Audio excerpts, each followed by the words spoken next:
জিনিস নিয়ে আসবে। এক নাম্বার নবীজি বলেন মাহু কাফনুম মিন আকফানিল জান্নাহ ওয়া হানুতুম মিন হানুতিল জান্নাহ।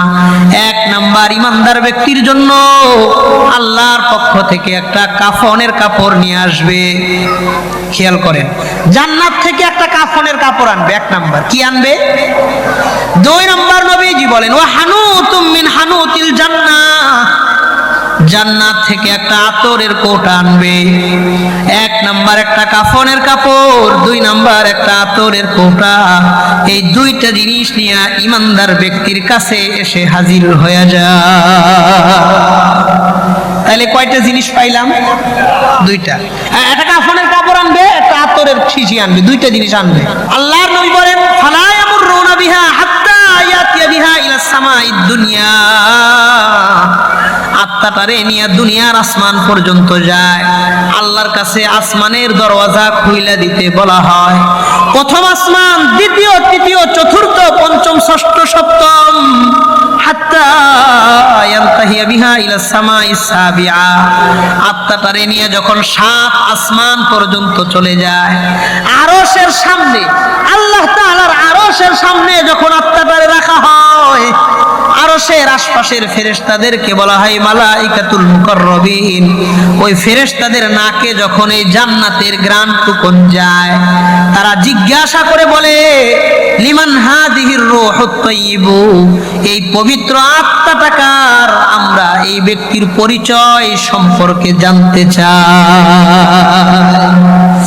এই আত্মাটা কার? এত সুন্দর ঘ্রাণ ছড়াইতেছে, ওই ব্যক্তির দুনিয়ার পরিচয় কি ছিল আমরা জানতে চাই। নাহমাদুহু ওয়া নুসাল্লি আলা রাসূলিল কারীম।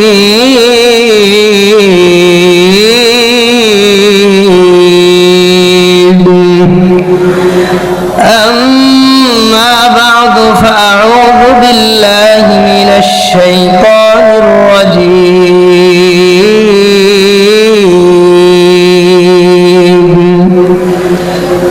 বিসমিল্লাহির রহমানির রহিম।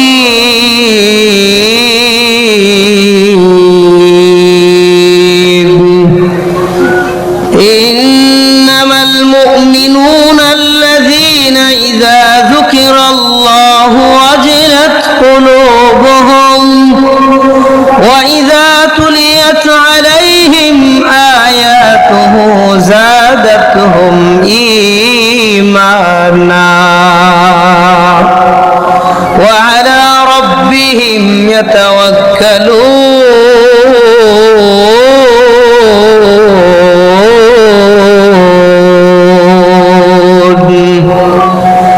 الذين يقيمون الصلاة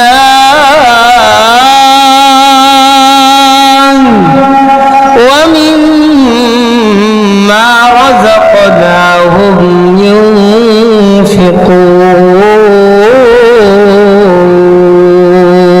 ينفقون أولئك هم المؤمنون حقا لهم درجات عند ربهم ومغفرة ورزق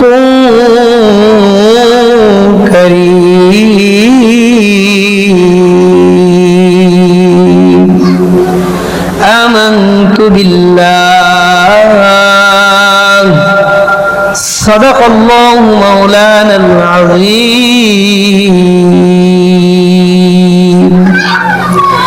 وعن أبي هريرة رضي الله تعالى عنه وعنهم أنه قال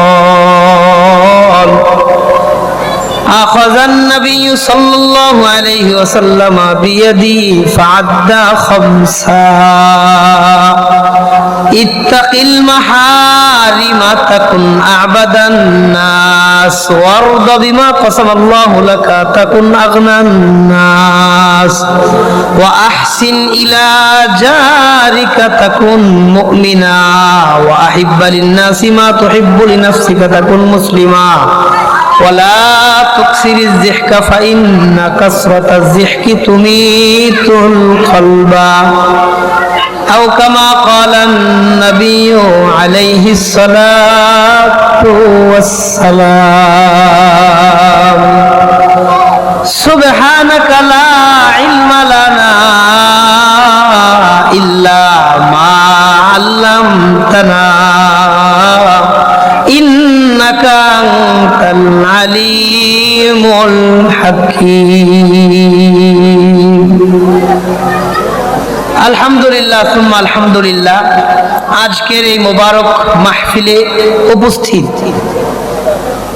অত্র এলাকার সর্বজন শ্রদ্ধেয় মান্যবর আমার মুরব্বী বাবারা, যুবক ভাইয়েরা, পর্দার অন্তরালে অবস্থানরত শ্রদ্ধেয়া সম্মানিতা মা ও বোনেরা, সকলের প্রতি আমি আন্তরিক মোবারকবাদ জানাই। আপনারা সারাদিন বহু মেহনত করেছেন, পরিশ্রম করেছেন, এরপরেও এই মাহফিলটারে নিজেদের মাহফিল মনে করেছেন, এই আয়োজনকে নিজেদের আয়োজন মনে করেছেন, এখানে উপস্থিত হওয়াটাকে নিজেদের দায়িত্ব মনে করেছেন। সারাদিনের বহু ব্যস্ততার পরেও লম্বা রাত পর্যন্ত কথা শুনবার মতন ধৈর্য, আগ্রহ, মানসিকতা নিয়ে বাড়ির আরামের বিছানা রেখে এই মাটির বিছানার মধ্যে এসে বসে আছেন। আমি দোয়া করি আল্লাহ যেন এই কষ্টগুলাকে হাসরের মাঠে নাজাতের জরিয়া হিসাবে আল্লাহ কবুল করেন। আমি আপনাদের সামনে কোরআনে কারীম সূরা আনফালের 2, 3, 4 তিনটা আয়াত তিলাওয়াত করেছি। তিনটা, সংখ্যাটা মনে রাখেন কয়টা? সূরা আনফালের 3টা আয়াত পড়েছি এবং রাসূলুল্লাহ সাল্লাল্লাহু আলাইহি ওয়াসাল্লামের বহু সংখ্যক হাদিস থেকে তিরমিজি শরীফের 2305 এই একটা হাদিস আপনাদের সামনে পাঠ করেছি। আল্লাহ যদি আমাকে তৌফিক দান করেন, 3টা আয়াত একটা হাদিস, 3 এ 1 4, 4টা জিনিস সামনে রেখে কয়েকটা কথা আপনাদের সাথে বলবো। কথাগুলো আমি এই নিয়তে, এই উদ্দেশ্যে, এই মাকসাদে বলবো যেন আল্লাহ তাআলা প্রত্যেকটি ভালো আর আমলি কথার উপরে সবার আগে আমি গুনাহগারকে আল্লাহ আমল করার তৌফিক দান করেন। এরপরে ভালো আর আমলি কথাগুলোর উপরে আল্লাহ যেন আমাদের সবাইকে আমল করার তৌফিক দান করেন, বলেন আমিন। আমি ভূমিকাতে এক মুহূর্ত সময় ব্যয় না করে সরাসরি আলোচনায় প্রবেশ করতেছি। একটু মন দিয়ে কথা কয়েকটা শুনবো, বলেন ইনশাআল্লাহ। এই সবাই কোন ইনশাআল্লাহ। আল্লাহ কবুল করেন, কোন আমিন। আল্লাহ তাআলা কোরআনে কারীমের একটা আয়াতে বলেন, খুব মনোযোগ দিয়ে শোনেন। আল্লাহ বলেন, বিসমিল্লাহির রহমানির রহিম, ওয়া ইন তাউদ্দু নি'মাতাল্লাহি লা তুহসুহা। আল্লাহ বলেন, আমি পৃথিবীতে মানে দুনিয়াতে এই পরিমাণ নিয়ামত দিয়ে রাখছি যে পৃথিবীর সমস্ত মানুষ যদি আল্লাহর নিয়ামতগুলারে একটা একটা একটা একটা করে গণনা শুরু করে, পৃথিবীর হায়াত শেষ হয়ে কিয়ামত চলে আসবে, আল্লাহর নিয়ামতগুলা মানুষ গণনা করে কোনো দিন শেষ করতে পারবে না। এই আয়াত থেকে সহজ একটা কথা আমি আপনি জানলাম, সেটা কি? যে দুনিয়াতে আল্লাহ তাআলার নিয়ামতের সংখ্যা কত? বলেন অগণিত। কত? সবাই কন্যা কত? হ্যাঁ হ্যাঁ, অগণিত, যা মানুষ গণনা করে কোনোদিন শেষ করতে পারবে না।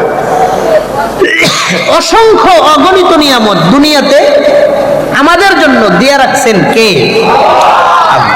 এই হাজারো অসংখ্য অগণিত নিয়ামতের মধ্যে সবচাইতে দামি, সবচাইতে বড়, সবচাইতে মূল্যবান নিয়ামত কোনটা?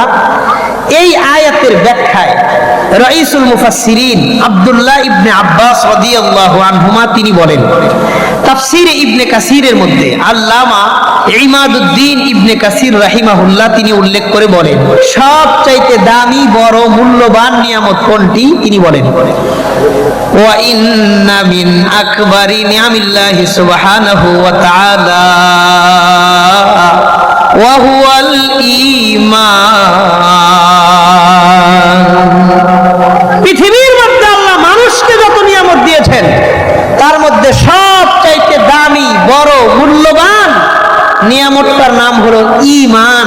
বলেন সুবহানাল্লাহ।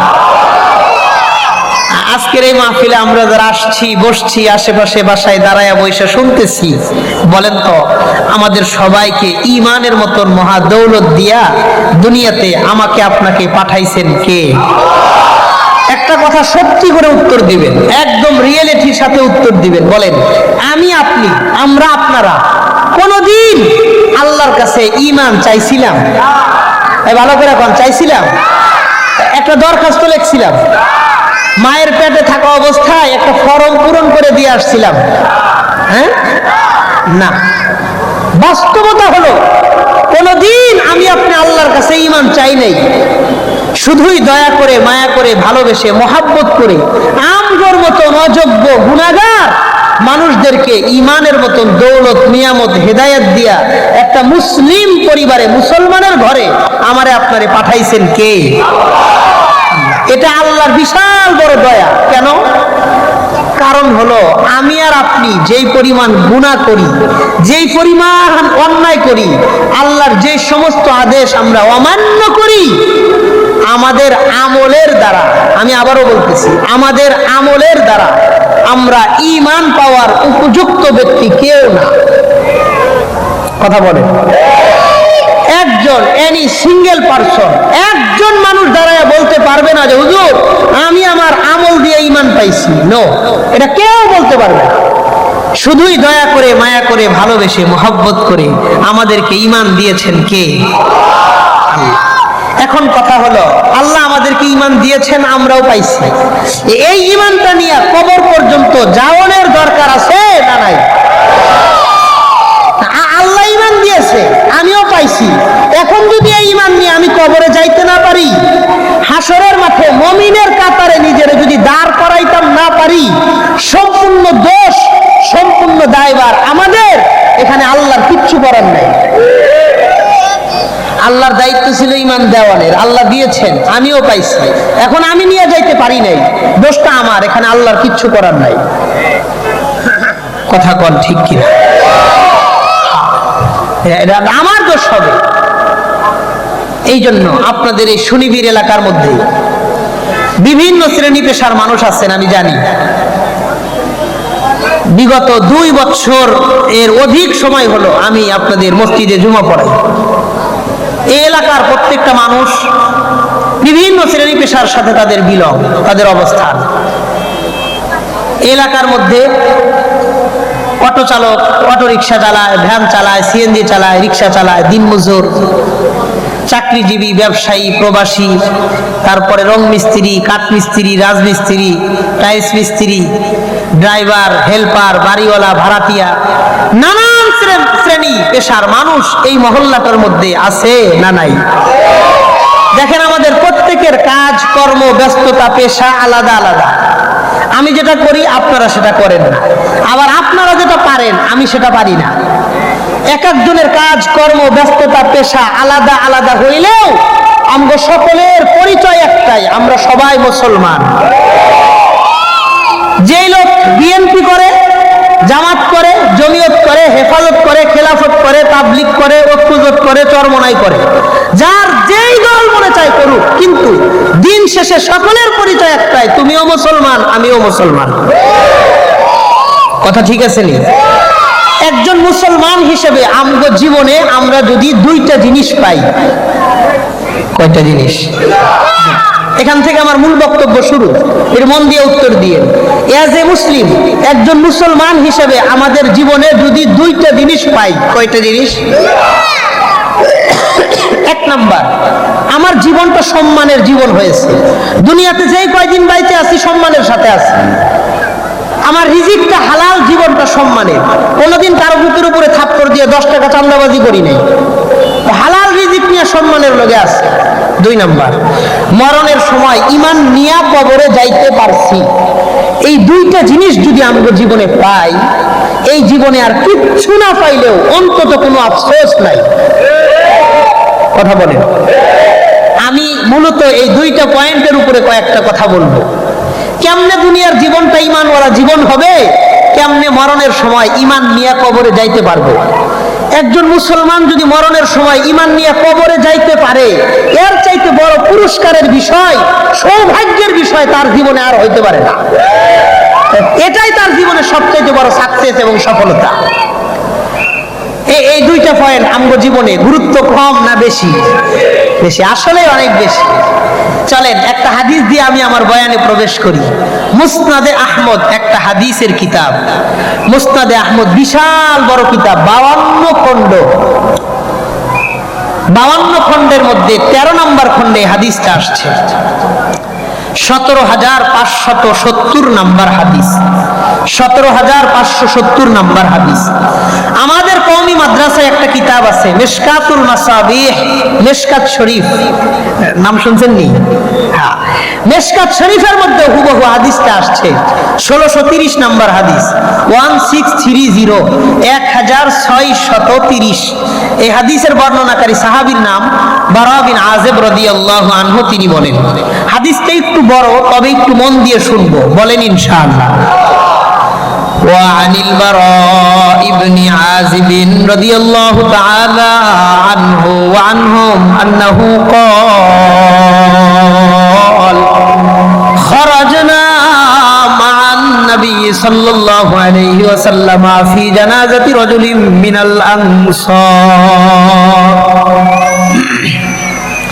حضرت বারা বিন আযিব রাদিয়াল্লাহু তাআলা আনহু বলেন, আমরা একদিন নবীজির সাথে একটা জানাজা নামাজ পড়ার জন্য বের হইলাম। কোন নামাজ? জানাজার নামাজ। খেয়াল করেন, কোন নামাজ? মারা গেছে একজন লোক। সাহাবী বারা বিন আযিব রাদিয়াল্লাহু আনহু বলেন, নবীজির সাথে একটা জানাজা নামাজ পড়ার জন্য আমরা বের হইলাম। যেই সাহাবী মারা গেছেন, সাহাবীর বাড়ি ছিল মদিনায়। কোথায়? মদিনার সাহাবী ইন্তেকাল করেছেন। নবীজি জানাজা পড়াইবেন, আমরা জানাজা নামাজ পড়ার জন্য নবীজির সাথে গিয়েছি। হাত্তা ইনতাহাইনা আলাল কবরি, আমরা যাইতে যাইতে কবরস্থান পর্যন্ত গিয়ে পৌঁছেছি। যে কবরস্থানে সাহাবীকে দাফন করা হবে, ওই গোরস্থানে আমরা গিয়ে উপস্থিত হওয়ার পরে দেখি ফালাম্মা ইউলহাদিল কবরু, এখন পর্যন্ত কবর খননের কাজটা শেষ হয় নাই, কবর খননের কাজটা চলতেছে, এখনো কাজ চলতেছে, শেষ হয় নাই। আরে বাংলাদেশের মাটিগুলো একটু নরম হয়, কোদাল দিয়ে কোপ দিলে মাটি খুঁড়ে যায়। সৌদি আরবের মাটি পাথরওয়ালা জমিন হয়, ওই জায়গায় কোদাল দিয়ে কোপ দিলে খুঁড়ে না, কৌশলে সময় নিয়ে ধীরে ধীরে কবর খুঁড়তে হয়। কথা কোন ঠিক কিনা? বাংলাদেশেও দেখবেন যেখানে ইট বালু পাথর সিমেন্ট একটু বেশি, কোদাল দিয়ে যত জোরে কোপ দেন আপনার কোদাল নষ্ট হইব, কিন্তু মাটি খুঁড়তো না। কথা ঠিক আছে? তো সাহাবী বলেন, আমরা যাই দেখি কবর খুঁড়তেছে, এখনো কাজ শেষ হয় নাই, অনেক সময় লাগবে কবরটা খুঁড়তে। এমন অবস্থা দেখে ফাজালাসান নবী সাল্লাল্লাহু আলাইহি ওয়াসাল্লাম ওয়া জালাসনা হাওলা, নবীজি কবরস্থানের পাশে গিয়ে বসলেন। আমরা সাহাবায়ে কেরাম নবীজির চারপাশ দিয়ে বসে গেলাম।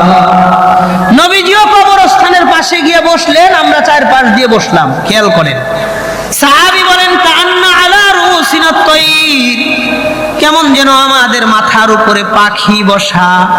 একজন মানুষের গায়ের উপরে পাখি বসলে লোকটা যেমন কোনো নড়াচড়া করে না, চুপচাপ করে বসে থাকে।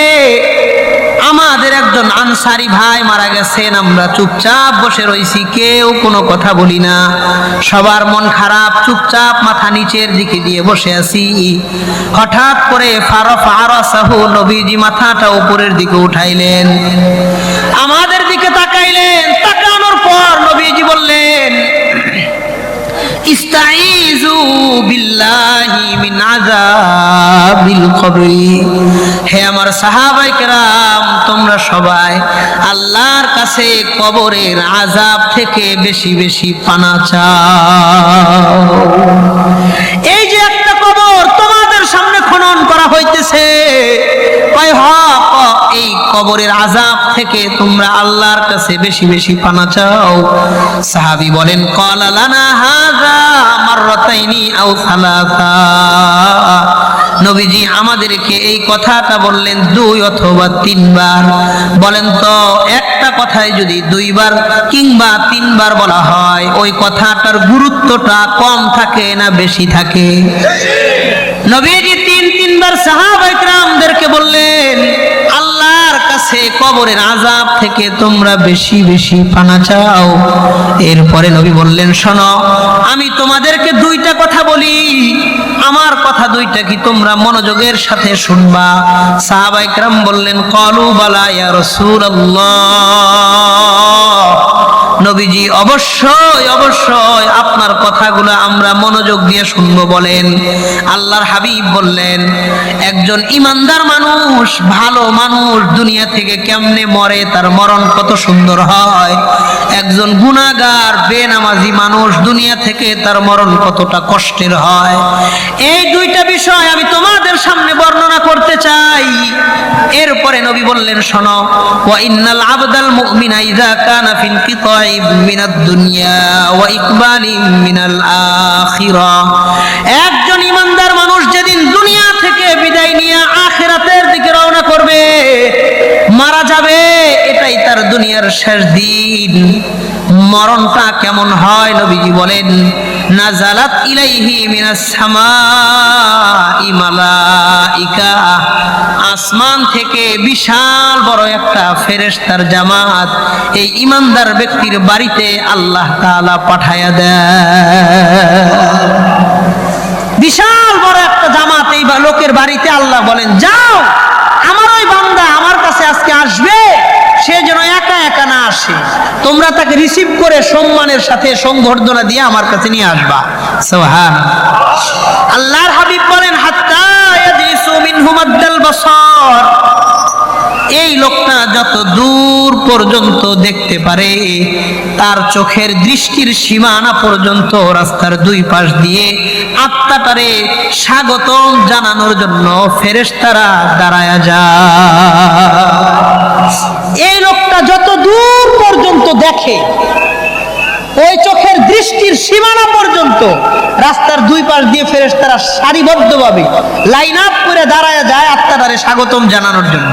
খেয়াল করেন নবীজি বলেন ওয়ায়াতি মিন বাইনিহিম মালাকুল মাউত, ওই দাঁড়ানো ফেরেশতাদের সামনে দিয়ে হেঁটে হেঁটে মালাকুল মাউত ইমানদার ব্যক্তির কাছে আসতে থাকে। যে ফেরেশতা জানটারে কবজা করবে তাকে আমরা নামে চিনি আজরাইল, কিন্তু আজরাইল শব্দটা কোরআন আর হাদিসে কোথাও আজরাইল শব্দ আসে নাই। কোরআন আর হাদিসে তাকে বলা হয়েছে মালাকুল মাউত, মৃত্যুর ফেরেশতা। মালাকুল মাউত হেঁটে হেঁটে ইমানদার ব্যক্তির কাছে আসবে। নবীজি বলেন ওয়া মাআহু শাইআন, মালাকুল মাউত ইমানদার ব্যক্তির জন্য আল্লাহর কাছ থেকে 2টা জিনিস নিয়ে আসবে। কয়টা জিনিস? মালাকুল মাউত এই ইমানদার মুসলমানের জন্য আল্লাহর পক্ষ থেকে 2টা জিনিস নিয়ে আসবে। 1 নাম্বার নবীজি বলেন মাহু কাফনুম মিন আকফানিল জান্নাহ ওয়া হানুতুম মিন হানুতিল জান্নাহ, 1 নাম্বার ইমানদার ব্যক্তির জন্য আল্লাহর পক্ষ থেকে একটা কাফনের কাপড় নিয়ে আসবে।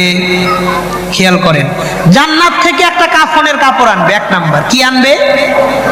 2 নাম্বার নবীজি বলেন ওয়া হানুতুম মিন হানুতিল জান্নাহ, জান্নাত থেকে একটা আতরের কোট আনবে।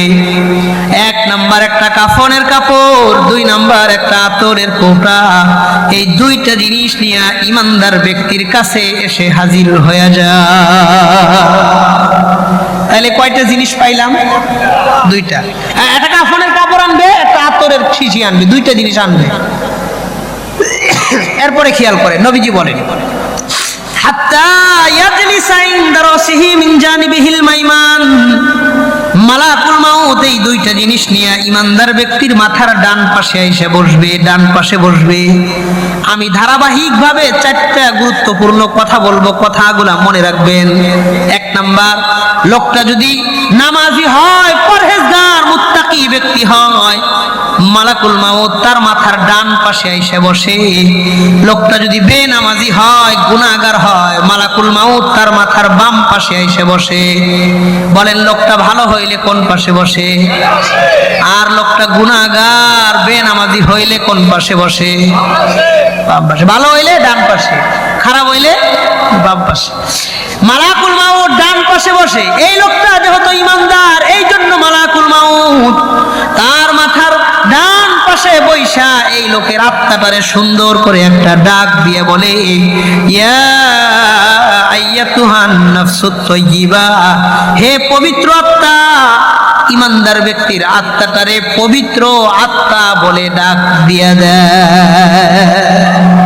কয় তুমি পবিত্র, আমি তোমারে নেওয়ার জন্য আসছি, তোমার কোনো টেনশন নাই, তুমি তো পবিত্র, আমি তোমাকে নিতে আসছি, তুমি বের হও।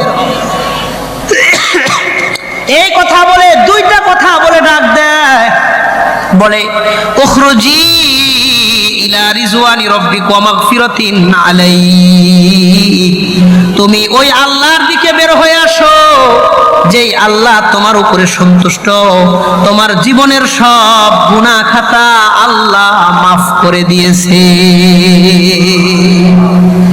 2টা কথা কয়ে ডাক দেয়, কয় উখরুজি ইলা রিজওয়ানি রাব্বিক।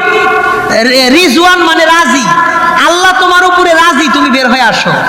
ওয়া মাগফিরাতিন আলাইক, তোমার জীবনের সব গুনাহগুলো আল্লাহ মাফ করে দিয়েছে, তুমি বের হয়ে আসো। এই কথা শোনার পর আত্মাটা কেমনে বের হয়? আমার হাতের দিকে তাকান। নবীজি বলেন, ফাতাখরুজু তাসিলু কামা তাসিলুল কতরাতু মিন ফামিস সিকাই। নবীজি বলেন, একটা বোতল থেকে একটা ফোঁটা পানি যতটা সহজে বের হয়ে যায়, ইমানদার ব্যক্তির আত্মাটাও তার ভিতর থেকে এর চাইতেও সহজে বের হয়ে যায়। আবারও দেখেন, নবীজি বললেন, ফাতাখরুজু তাসিলু কামা তাসিলুল কতরাতু মিন ফামিস সিকা। কতরাতুন মানে 1 ফোঁটা পানি, ফামুন মানে মুখ, সিকাউন মানে বোতল। একটা বোতল থেকে একটা ফোঁটা পানি যতটা সহজে বের হয়ে যায়, ইমানদার ব্যক্তির আত্মাটা তার ভিতর থেকে আর চাইতেও সহজে বের হয়ে যায়। এবার বলেন, মালাকুল মাউত ইমানদার ব্যক্তির জন্য কয়টা জিনিস নিয়ে আসছিল? একটা কাফনের কাপড়, একটা আতরের কৌটা। নবীজি বলেন, আত্মাটা যখন ভিতর থেকে বের হয়ে আসছে, ফায়াজালুনাহা ফি যালিকাল কাফনি ওয়া ফি যালিকাল হানুত, ওই আত্মাটারে সুন্দর করে ওই কাফনের কাপড়ের মধ্যে নিয়ে নেয়। কাফনের কাপড় দিয়ে আত্মাটা যখন পেঁচায় দেয়, আল্লাহর হাবিব বলেন, ফায়াখরুজু মিনহা কাআতিয়াবি নাফহাতি মিসকিন ওয়াজিদাত আলা ওয়াজহিল আরদি। এই আত্মা থেকে এমন সুঘ্রাণ ছড়াইতে থাকে, দুনিয়ার মানুষ এমন সুঘ্রাণ কোনোদিন সুইখা দেখে না। এমন সুঘ্রাণ আল্লাহ এই আত্মা থেকে ছড়াইয়া দেয়, ছড়াইতে থাকে। আল্লাহর হাবিব বলেন, হাত্তা ফালা ইয়ামুরুনা বিহা আলা মালাইম মিনাল মালাইকা। এই আত্মাটারে নিয়ে যখন ওই দাঁড়ানো ফেরেশতাদের সামনে দিয়ে রওনা হয়, যাইতে থাকে, ইল্লা ইয়ালকাউনা আলাইহিমুস সালামা মিনাল্লাহ।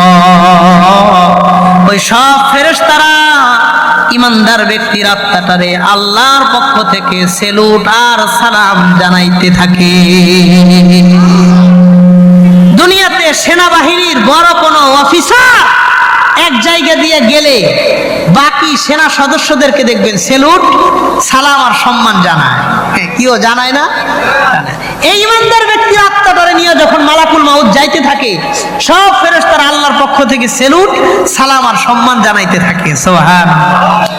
আল্লাহর নবী বলেন, ফালা ইয়ামুরুনা বিহা হাত্তা ইয়াতিয়া বিহা ইলা সামাইদ দুনিয়া, আত্মাটারে নিয়ে দুনিয়ার আসমান পর্যন্ত যায়। আল্লাহর কাছে আসমানের দরওয়াজা খুইলা দিতে বলা হয়।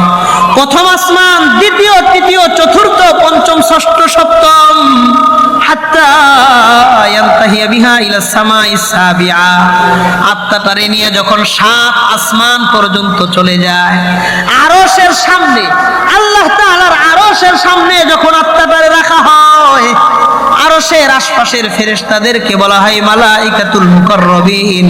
ওই ফেরেশতাদের নাকে যখন এই জান্নাতের ঘ্রাণটুকুন যায়, তারা জিজ্ঞাসা করে বলে লিমান হাদিহির রূহুত তাইয়্যিবু, এই পবিত্র আত্মাটা কার? আমরা এই ব্যক্তির পরিচয় সম্পর্কে জানতে চাই। এই আত্মাটা কার? এত সুন্দর ঘ্রাণ ছড়াইতেছে, ওই ব্যক্তির দুনিয়ার পরিচয় কি ছিল আমরা জানতে চাই। এবার 2 নম্বর কথাটা মনোযোগের সাথে মনে রাখেন।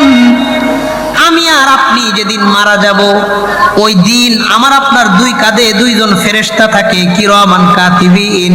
ওই দিন থেকে এই 2 জন ফেরেশতার দায়িত্ব, ডিউটি সেদিন শেষ হবে। কথা ঠিক আছে নি? তারা আমার আপনার ভালো মন্দ লিখতো, এখন আমি আপনি মরে গেছি, এই 2 জনের আর কোনো কাজ আছে? আর কোনো দায়িত্ব আছে? এদের আর কোনো দায়িত্ব নাই। আল্লাহ 2 জনে ডাক দিয়ে, আসো তোমাদের দায়িত্ব শেষ, আসো তোমরা এসে আমার এই বান্দার দুনিয়ার কি পরিচয় ছিল, আমার বান্দার পরিচয়টা আমার ফেরেশতাদের সামনে তুমি পাঠ করে করে শোনায়া দাও। নবীজি বলেন ফায়ুসাম্মুনাহু বিআহসানি আসমাইহি ফিদ দুনিয়া, দুনিয়ার মধ্যে এই ব্যক্তির কি কি পরিচয় ছিল, কোন মসজিদের মুসল্লি ছিল,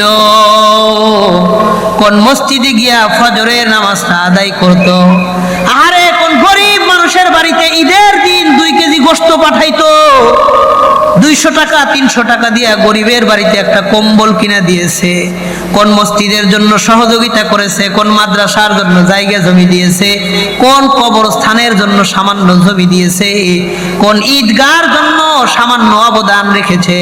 প্রত্যেকটা ছোট ছোট ছোট ছোট ভালো কাজ ওই দিন আল্লাহর সামনে পাঠ করে করে করে করে শোনায়া দেওয়া হবে।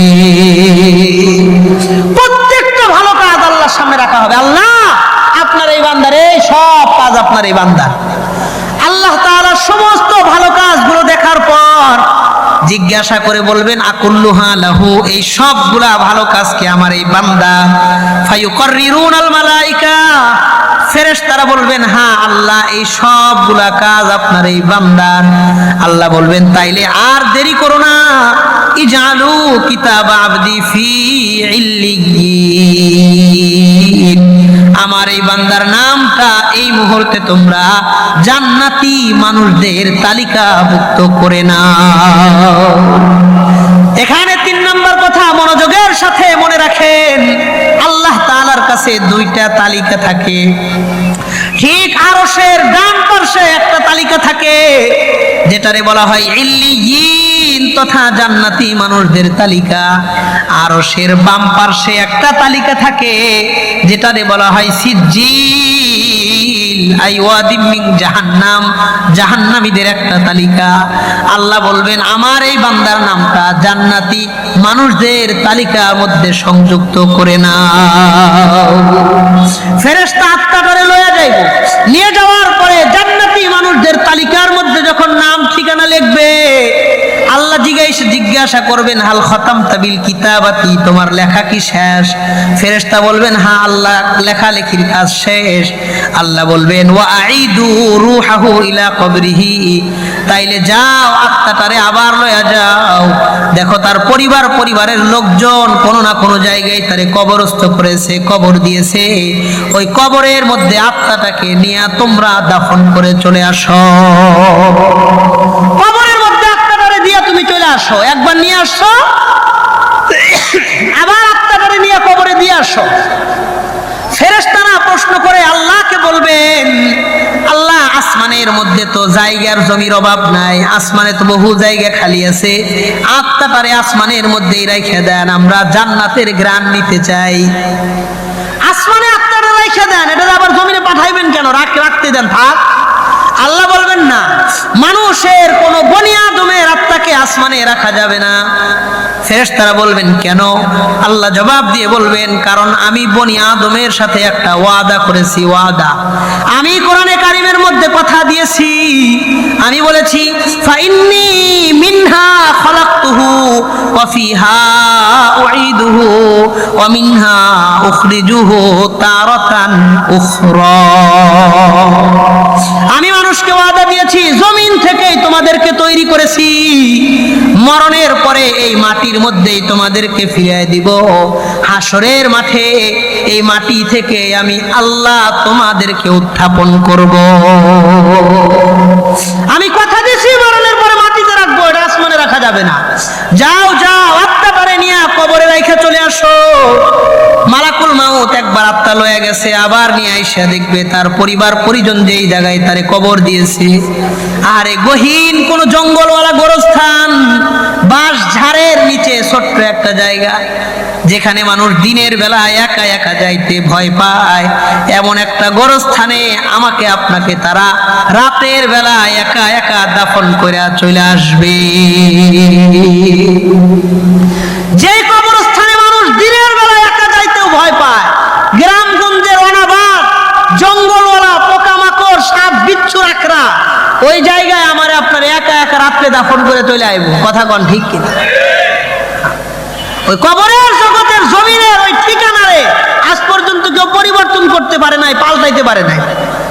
ওই জায়গাটা সবাই নিজের আসল ঠিকানা হিসেবে মানে। পৃথিবীতে বহু মানুষ আছে আল্লাহরে মানে না, নাস্তিক, বলে আল্লাহ বলতে কেউ নাই, এ কথা বলে। কিন্তু পৃথিবীর কোনো মানুষ তার মৃত্যুকে অস্বীকার করতে পারে না। যে আল্লাহরে মানে না, সেও তার মৃত্যুরে মানে। কথা বলেন, আল্লাহরে মানে না, ও তার মৃত্যুরে মানে, যে মরতে হবেই। মৃত্যুকে মহাসত্য বলা হয়, এটা কেউ অস্বীকার করে না। সত্য জিনিসকে তো কেউ অস্বীকার করে না, তারপরেও বহু মানুষ অস্বীকার করে। কিন্তু মৃত্যু এমন সত্য, এটারে কেউ অস্বীকার করে না। কথা বলেন, নবীজি বলেন, মালাকুল মাউত আত্মাটারে একবার আইসা লইয়া যাইব, আবার আসমান থেকে আইনা আত্মাটারে কবরে নিয়ে মালাকুল মাউত চলে যাবে।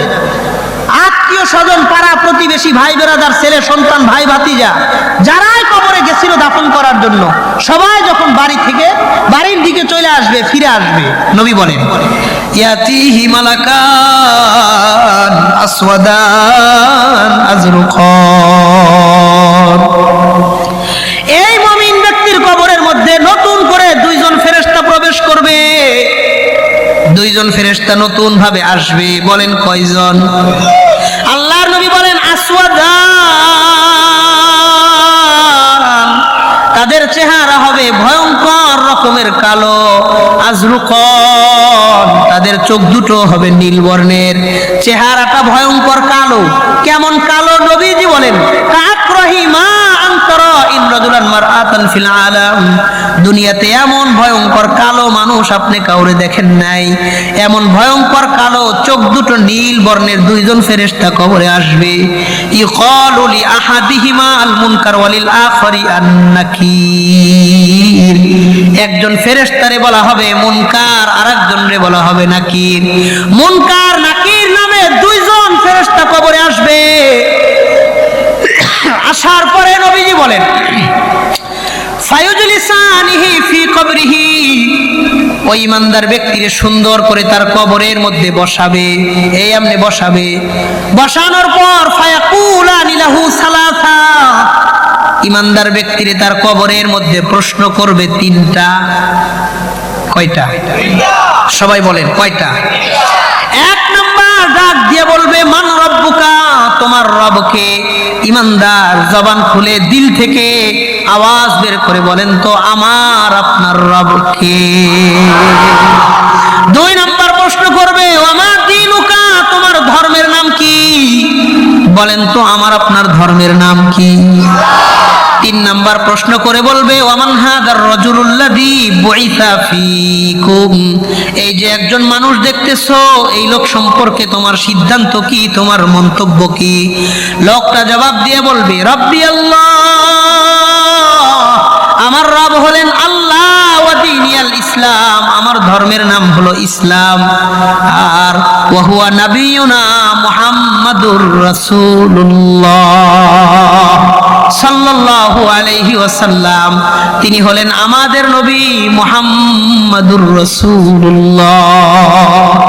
তিনটা প্রশ্নের জবাব যখন সঠিক হয়ে যাবে, তিনটা কোশ্চেনের অ্যানসার যখন রাইট হয়ে যাবে, নাদা মুনাদিম মিনাস সামা, আল্লাহ আসমান থেকে ডাক দিয়ে বলবেন আন সাদাকা আবদি, আমার বান্দা তিন প্রশ্নের জবাবে যা কিছু বলছে প্রত্যেকটা জবাব সঠিক হয়েছে।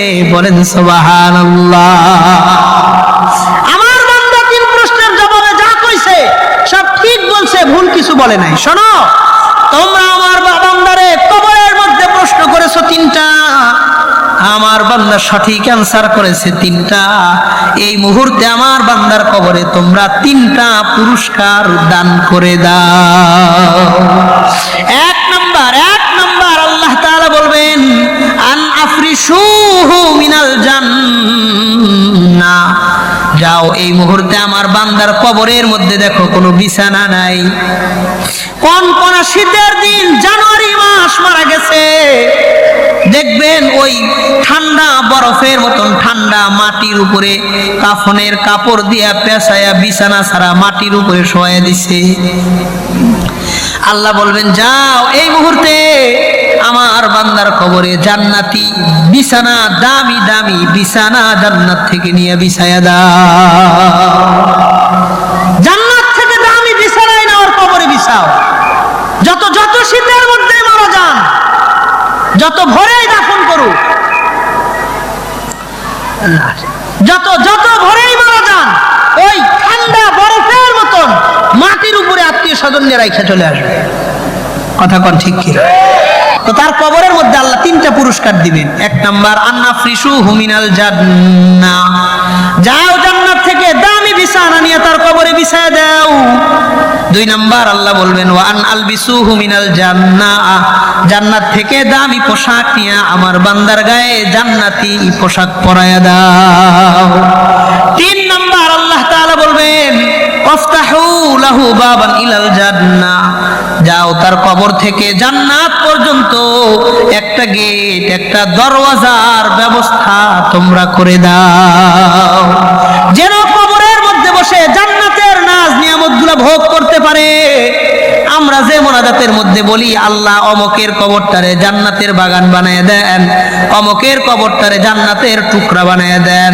কয় কবর আবার জান্নাতের বাগান, কবর আবার জান্নাতের টুকরা কেমনে হয়? কয় কবর তো কবরের জায়গায় থাকবে, কবর থেকে জান্নাত পর্যন্ত একটা গেট, একটা দরওয়াজার ব্যবস্থা আল্লাহ করে দিবে। আমার আপনার মরণ তো একদিন হবেই। পৃথিবীর যেই জায়গায় মৃত্যু লেখা আছে, সকালে বিকালে দুপুরে রাত্রে আধারে আলোতে প্রকাশ্যে গোপনে ঘরে বাহিরে রোডে ঘাটে হাসপাতালে বিছানায়, যেই জায়গায় মৃত্যু লেখা আছে, যেই সময় মৃত্যু লেখা আছে, ওই জায়গায় ওই সময়ে নির্দিষ্ট স্থানে মৃত্যু তো হবেই। তবে আমার আপনার মৃত্যুটা একটু ভালো হোক, একটু সম্মানের হোক, একটু রেসপেক্টফুল মৃত্যু হোক, ভালো মৃত্যু হোক, তৃপ্তির মরণ হোক, সম্মানের মরণ হোক, এটা আমি আপনি চাই কি চাই না? এই যে ইমানদারের মরণ কত সুন্দর হবে শুনলাম, আমগো মরণটা এমন ভালো হোক, এটা আমি আপনি চাই কি চাই না? আমাদের মরণটা এমন আনন্দের হোক আর সম্মানজনক মরণ হোক, এটা চান কে কে? আল্লাহরে দুইটা হাত দেখায়, বেশি করে হাত তোলেন। এই রাজি আছেন না ইনশাআল্লাহ? আল্লাহ আমার মতন গুনাহগার ব্যক্তির কথা শুনে যারা ইমানদারের মতন ভালো একটা মৃত্যুর তামান্না করলো, আল্লাহ আমাদের সবাইরে দুনিয়াতে ইমানওয়ালা জীবন, মরার সময় ইমানওয়ালা মরণ দান করেন। আল্লাহ আমার এই ভাইদের সাথে আমার জীবনে কোনো দিন আর দেখা হোক বা না হোক, আল্লাহ হাসরের মাঠে জান্নাতুল ফিরদাউসে একই দস্তরখানে আবার বসার জন্য কবুল করে নিয়ে হাত নামান। যে ব্যক্তি চায় আমার মরণ সুন্দর হোক, জীবন জীবন নিয়ে ফিকির করার তো অনেক মানুষ আছে। দুনিয়া বুঝানোর মানুষের অভাব নাই, আখেরাত বুঝানোর মানুষের অভাব।